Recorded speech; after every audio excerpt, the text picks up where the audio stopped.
दोस्तों नमस्कार। स्वागत है आपका चाणक्य इंस्टीट्यूट ऑफ एजुकेशन के ऑनलाइन प्लेटफॉर्म पे। मेरा नाम है अभय गुप्ता और हम लोग हर रात 10 बजे करंट अफेयर की क्लास डिस्कस करते हैं।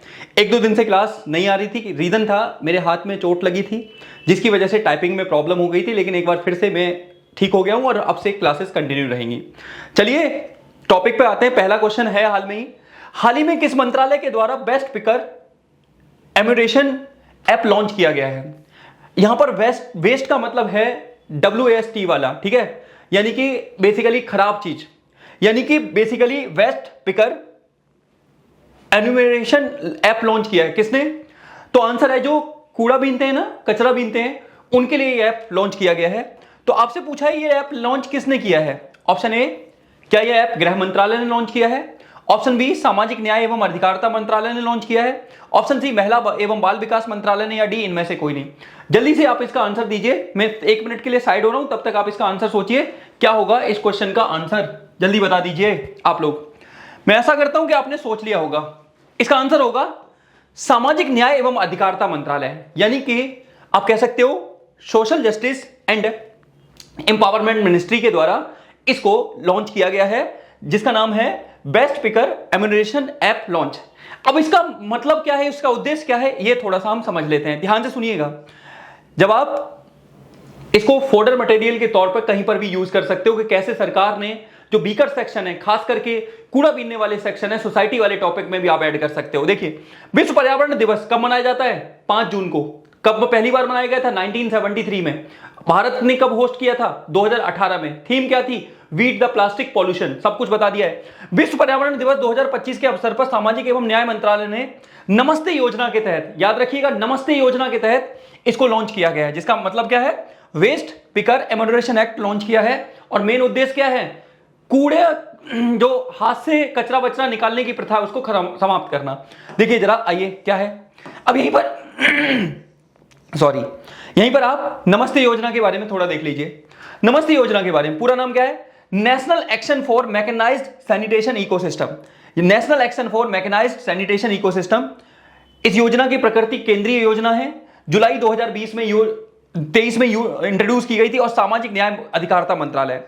इसका मेन उद्देश्य क्या है इस योजना का? इस योजना का मेन उद्देश्य है हाथ से जो कूड़ा उठाया जाता है, मैनुअल स्कैवेंजिंग होती है, गटर में से जो हाथ से कूड़ा निकाला जाता है, उस प्रथा को हमेशा के लिए समाप्त करना। इसके लिए इस योजना को शुरू किया गया था सामाजिक न्याय अधिकारिता मंत्रालय के द्वारा 2023 में। मैं साइड हो रहा हूं, एक बार आप देख लीजिए इस योजना के बारे में, ठीक है। चलिए अगले टॉपिक पे चलें। नमस्ते योजना क्लियर हो गई। चलिए आइए अगला क्वेश्चन। आइए अगला क्वेश्चन क्या है? निम्न में से किस आंदोलन को उलगुलान आंदोलन के नाम से जाना जाता है? हाल में ये न्यूज में था, उलगुलान आंदोलन। आपको बताना है किस आंदोलन को जाना जाता है। शायद पिछले बार सिविल सर्विस के पेपर में पूछा भी गया था। ऑप्शन ए, संथाल आंदोलन। ऑप्शन बी, मुंडा आंदोलन। ऑप्शन सी, नील आंदोलन। ऑप्शन डी, खिलाफत आंदोलन। जरा बता दीजिए किस आंदोलन को उलगुलान आंदोलन के नाम से भी जाना जाता है, यानी कि किसे उलगुलान आंदोलन कहते हैं। तो देखिए, अगर मैं बात करूं यहां पर संथाल आंदोलन कब हुआ था, यह भी मैं आपको बता देता हूं। संथाल आंदोलन हुआ था 1855-56 में, ठीक है, याद रखिएगा। यह आंदोलन कब हुआ था? लगभग 1900 के आसपास, 1900 में। संथाल आंदोलन को लीड किया था 2 भाइयों ने, सिद्धू और कान्हू, 2 भाइयों ने इसको लीड किया था। और आपको याद रखना है, मुंडा आंदोलन ये लीड किया था बिरसा मुंडा ने लीड किया था। और ये जो आदिवासियों की प्रथाएं होती हैं उनके को प्रोटेक्ट करने के लिए इस आंदोलन की शुरुआत की गई थी बिरसा मुंडा के द्वारा। इस आंदोलन को ही उलगुलान आंदोलन के नाम से जाना जाता है, यानी कि मुंडा आंदोलन को ही उलगुलान आंदोलन के नाम से जाना जाता है। नील आंदोलन जानते हो, बंगाल में हुआ था, पढ़ लीजिएगा एक बार। और खिलाफत आंदोलन, तो आंसर है 1920 में महात्मा गांधी के द्वारा शुरू किया गया था। क्यों? भारत के मुसलमानों के द्वारा शुरू किया गया था, जिसके लीडर थे मोहम्मद अली और शौकत अली। ये किया गया था टर्की के खलीफा को प्रोटेक्ट करने के लिए, टर्की के खलीफा का सम्मान बचाने के लिए किया गया था। और महात्मा गांधी ने भी इस आंदोलन में ज्वाइन किया हिंदू मुस्लिम यूनिटी को सुनिश्चित करने के लिए। तो ये सारी बातें मैं बता चुका हूं। तो उलगुलान आंदोलन को दूसरा नाम क्या है? मुंडा आंदोलन। थोड़ा सा देख लीजिए। पीएम मोदी ने 9 जून 2025 को आदिवासी नेता स्वतंत्रता सेनानी भगवान बिरसा मुंडा की 125वीं पुण्यतिथि पर श्रद्धांजलि दी, यानी कि इनकी 125वीं जयंती थी, पुण्यतिथि थी, उस पर श्रद्धांजलि दी। इसी वजह से ये न्यूज में आया।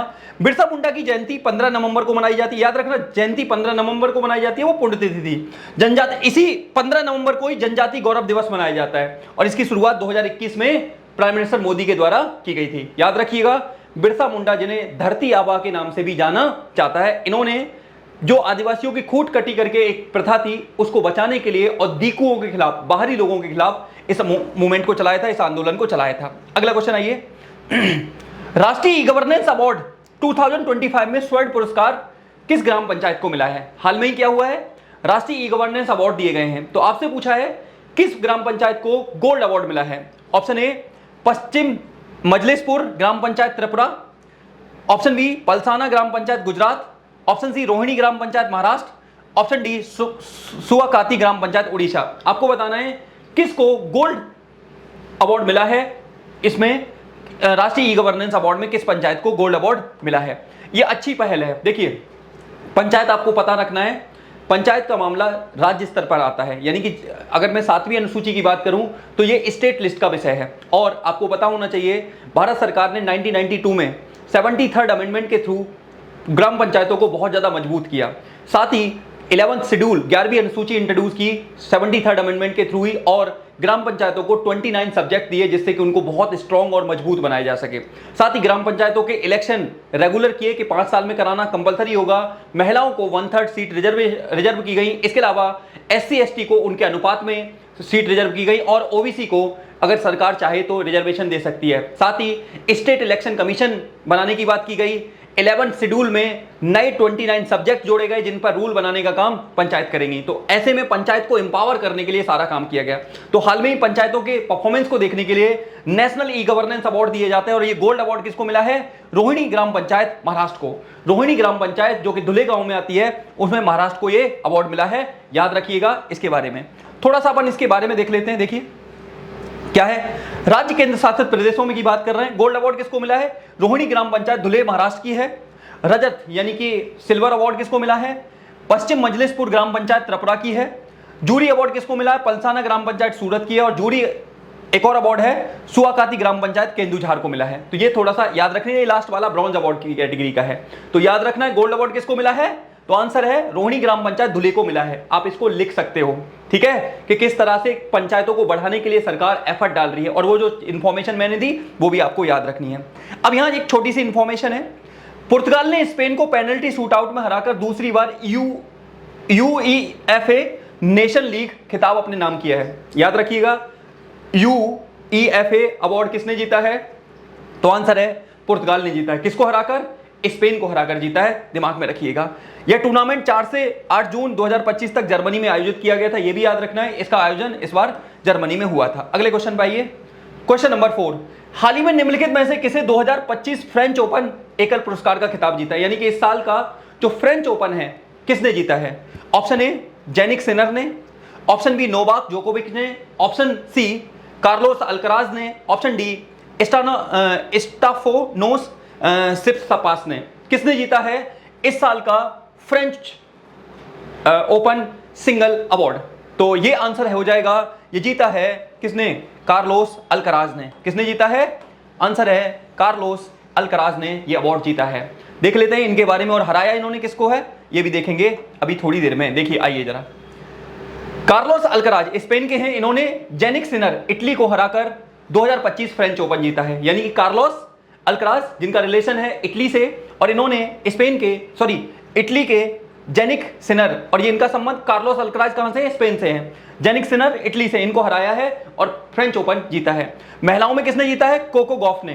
कोको गॉफ का संबंध है अमेरिका से, और इन्होंने हराया किसको है? आर्यना सवालेंका को। आर्यना सवालेंका जो कि बेलारूस की है, उनको हराकर महिलाओं का अवार्ड जीता है कोको गॉफ ने, और पुरुषों का अवार्ड जीता है कार्लोस अल्कराज ने। ये थोड़ा सा दिमाग में रख लेना इनके बारे में। चलिए अगले थोड़ा छोटे छोटे क्वेश्चन पे आइए।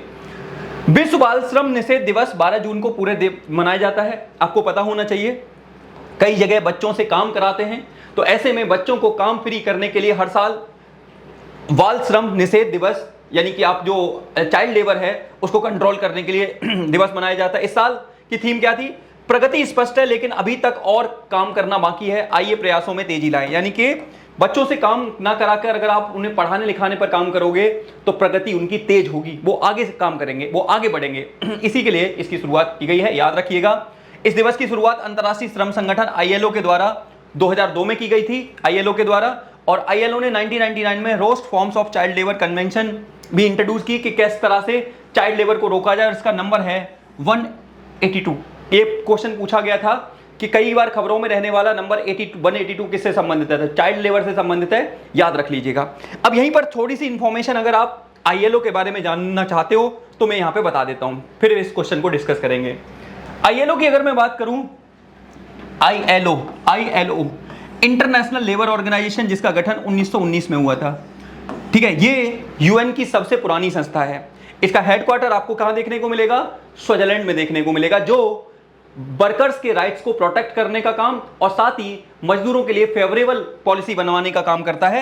इंटरनेशनल लेबर ऑर्गेनाइजेशन बहुत इंपॉर्टेंट ऑर्गेनाइजेशन है, याद रखिएगा। देखिए क्वेश्चन नंबर 5, निम्न में से किसने वर्ल्ड इकोनॉमिक आउटलुक रिपोर्ट जारी की है? हाल में ही एक रिपोर्ट जारी की गई है जिसका नाम है world economic outlook report. World economic outlook report किसने जारी की है? ऑप्शन ए WTO ने की है क्या? ऑप्शन बी वर्ल्ड बैंक ने की है क्या? IMF ने की है क्या? या वर्ल्ड इकोनॉमिक फोरम के द्वारा की गई है? वर्ल्ड इकोनॉमिक फोरम के द्वारा की गई। चलो बता दीजिए, वर्ल्ड इकोनॉमिक आउटलुक रिपोर्ट किसके द्वारा जारी की जाती है? तो इसका सामान्य सा आंसर दूं, यह आंसर है IMF के द्वारा जारी की जाती है। किसके द्वारा? इंटरनेशनल मॉनेटरी फंड के द्वारा जारी की जाती है, जो 1945 में बना था, याद रखिएगा। हेडक्वार्टर वॉशिंगटन DC में है, याद रखना है। और इन दोनों ऑर्गेनाइजेशन को, वर्ल्ड बैंक और IMF को क्या बोलते हैं? जरा बताइए। इन दोनों को एक ट्विन के नाम से जाना जाता है, अगर बता सकते हो आप तो, नहीं तो अगली क्लास में मैं आपको बताऊंगा इन दोनों को कौन सी ट्विन के नाम से जाना जाता है। ये आप आंसर दीजिएगा, इन दोनों को एक ट्विन कहा जाता है, ठीक है। आप बताएंगे मुझे। थोड़ा सा मैं बता देता हूं WTO के बारे में भी, इसका आंसर IMF हो जाएगा। WTO की स्थापना 1995 में हुई थी, एक ऑर्गेनाइजेशन को रिप्लेस करके, जिसका नाम है GATT, general agreement trade and tariff को रिप्लेस करके WTO बनाया गया था। कब? 1995 में। और इसका हेडक्वार्टर भी आपको कहां देखने को मिलेगा? जेनेवा में ही देखने को मिलेगा। इसका हेडक्वार्टर भी आपको जेनेवा में देखने को मिलेगा, जो विश्व व्यापार से संबंधित नियम कानून बनाता है, साथ ही विश्व के देशों में ट्रेड रिलेटेड डिस्प्यूट्स को दूर करने का काम भी WTO करता है। तो वर्ल्ड इकोनॉमिक आउटलुक रिपोर्ट कौन इशू करता है? IMF के द्वारा जारी की जाती है। आइए देखिए, अब यहां पे यह अंतरराष्ट्रीय मुद्रा कोष IMF द्वारा वर्ष में 2 बार, अप्रैल और अक्टूबर में जारी की जाती है, ठीक है। आर्थिक रिपोर्ट है। इसके अलावा एक और न्यूज है छोटी सी, थेनावनीश्वरम शिव मंदिर की खोज। हाल में ही एक थेनावनीश्वरम शिव मंदिर खोजा गया है। कहां पर? तमिलनाडु के मदुरई जिले में इसको खोजा गया है। 800 साल पुराना शिव मंदिर खोजा गया। ये 800 साल से भी ज्यादा पुराना है। और ऐसा बताते हैं इसे पांड्य वंश के शासक मारवर्मन सुंदर पांडे ने बनवाया था। यानी कि पांड्य वंश के शासक, जिनका जिक्र मुझे और आपको संगम ग्रंथों में मिलता है। संगम ग्रंथ में 3 डायनेस्टी का जिक्र मिलता है, चोल, चेर, पांड्या। और संगम का मतलब होता है विद्वानों का, कह सकते हो, मीटिंग। और 3 संगम आयोजन हुए थे और तीनों का आयोजन पांड्य रूलर्स ने कराया था। तो इस थेवानीश्वरम मंदिर का जो हाल में ही मिला है तमिलनाडु में, ये पांड्य राजाओं के द्वारा बनवाया गया था और ये 800 साल पुराना मंदिर है। अगले टॉपिक पर आइए, छोटी सी एक और इंफॉर्मेशन है। RBI ने रेपो रेट घटाकर 5.5 की है। अब ध्यान से सुनो, RBI की रेपो रेट घटाने से क्या होता है? रेपो रेट पहले तो आपको पता होनी चाहिए होती क्या है। देखिए, रेपो रेट वो रेट होती है जिस पर RBI क्या करता है? RBI कमर्शियल बैंक को क्या देता है? लोन देता है। RBI कमर्शियल बैंक को लोन देता है, उस रेट को रेपो रेट बोलते हैं। तो हाल में ही क्या किया है? रेपो रेट को घटा दिया गया है। इसका मतलब अब बैंकों को लोन RBI से सस्ता मिलेगा। तो लोन अगर सस्ता मिलेगा तो वो अपने ग्राहकों को भी लोन सस्ता देंगे, और ग्राहकों को भी लोन सस्ता देंगे तो मार्केट में पैसा जाएगा, जिससे कि क्या होगा? डिमांड बढ़ेगी, और डिमांड बढ़ेगी तो मार्केट में सप्लाई चेन बढ़ना शुरू हो जाएगी। इसी वजह से, इस वजह से RBI ने अपनी मौद्रिक नीति में, अपनी मॉनेटरी पॉलिसी में क्या किया है? रेपो रेट को खत्म कर दिया है, मतलब खत्म कर दिया, सॉरी, कम कर दिया। यानी कि 6% से घटाकर 5.5% कर दिया गया है। इसी तरह से बहुत सारी रेट होती हैं, bank rate, reverse repo rate, ठीक है, CRR, SLR, इनको आप पढ़ लीजिएगा, इको में बहुत इंपॉर्टेंट है।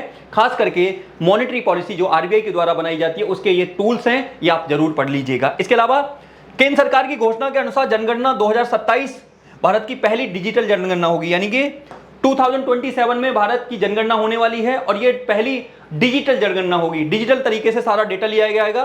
पहली बार 1931 के बाद पहली बार जातियों और उपजातियों की जनगणना की जाएगी। एक और बात याद रखिए, हमारे देश की पॉलिटिक्स में कास्ट पॉलिटिक्स बहुत ज्यादा देखने को मिलती है, जिसमें हर बार बार कहा जाता है कि जाति जनगणना होनी चाहिए, जाति जनगणना होनी चाहिए। तो पहली बार जाति जनगणना कास्ट सेंसस कब हुआ था? 1931 में। और इस बार कास्ट सेंसस होगा जिसमें जातियों का भी डेटा दिया जाएगा कि कौन सी जाति कितने हैं लोग हैं, ये सारी चीजें इंफॉर्मेशन सरकार देगी। जनगणना कौन सा मिनिस्ट्री कराता है? तो सेंसस कराने का काम याद रखिएगा होम मिनिस्ट्री करती है। ठीक है, सेंसस कराने का काम कौन सी मिनिस्ट्री करती है? Home ministry. थोड़ी सी एक दो इंफॉर्मेशन देख लीजिए। सबसे पहले सेंसस कराता कौन है? तो आंसर है होम मिनिस्ट्री। Home ministry. अगर मैं कहूं कि ये 7वीं अनुसूची में 7th शेड्यूल में कहां आती है, तो जाहिर सी बात है आप कहोगे सर यूनियन लिस्ट में। किस में आती है? यूनियन लिस्ट में आती है। भारत की पहली जनगणना कब हुई थी? देख लीजिए यहां पर, भारत की पहली जनगणना कब हुई थी? 1872 में। लेकिन ये प्रॉपर नहीं थी। उस समय वायसराय कौन था? लॉर्ड मेयो के काल में 1872 में हुई थी, लेकिन ये प्रॉपर नहीं थी। हर 10 साल में कब होना शुरू हुई? 1881 में। कब? 1881 में। उस समय वायसराय कौन था? Lord Ripon. और उसके बाद से लगातार हर साल, हर 10 साल में ये जनगणना होती चली आ रही है। 2011 की जनगणना लास्ट हुई थी, तो 15वीं जनगणना थी, 2021 में होनी थी, लेकिन कोविड-19 की वजह से उसको डिले कर दिया गया। अब सरकार 2027 में इसे दोबारा से कराने जा रही है। दिमाग में रखिएगा, इंपॉर्टेंट बात है। अब यहीं पर आप, मैंने बोला एक बार पुर्तगाल का मैप देख लीजिए, उसके बाद अपन क्लास को एंड अप करते हैं। पुर्तगाल का भी जिक्र हुआ था ना, तो ये रहा आपके सामने पुर्तगाल। पुर्तगाल की कैपिटल क्या है? लिस्बन। ये एक ही कंट्री के साथ बॉर्डर शेयर करता है और उस कंट्री का नाम है स्पेन। इसके जस्ट आप साइड में देखोगे नॉर्थ अटलांटिक सी है, और स्पेन के जस्ट नीचे देखोगे तो मेडिटेरियन सी है, और इधर आपका ये आ जाएगा मोरक्को। आपसे मैं एक क्वेश्चन पूछता हूं, इस पॉइंट को क्या बोलते हैं? जो मेडिटेरियन सी में स्पेन और मोरक्को के बीच में ये जो बॉर्डर सा है, इस पॉइंट को क्या बोलते हैं? आप में से देखता हूं कौन बच्चा ये बता सकता है। कमेंट में जरूर बताइएगा इस चौक पॉइंट को क्या बोलते हैं, जिसकी हेल्प से मेडिटेरियन सी के अंदर एंटर किया जा सकता है। तो ये थी आज की क्लास। मैंने कुछ करंट अफेयर कम ऐड किए हैं, कल की क्लास में बाकी ऐड कर दूंगा। धीरे धीरे ऐड करके जो भी पुराना है वो सारा अपन डिस्कस कर लेंगे। ठीक है, तो ये थी आज की क्लास। जैसी भी लगती है आपको बताइएगा जरूर, और नोट्स अपने बनाते रहिए, जिससे कि आपको एग्जाम के टाइम पर रिवीजन करने में आसानी हो। तो मिलूंगा मैं आपके साथ ऐसी क्लास में नेक्स्ट। तब तक के लिए आप सभी का धन्यवाद। जय हिंद, जय भारत।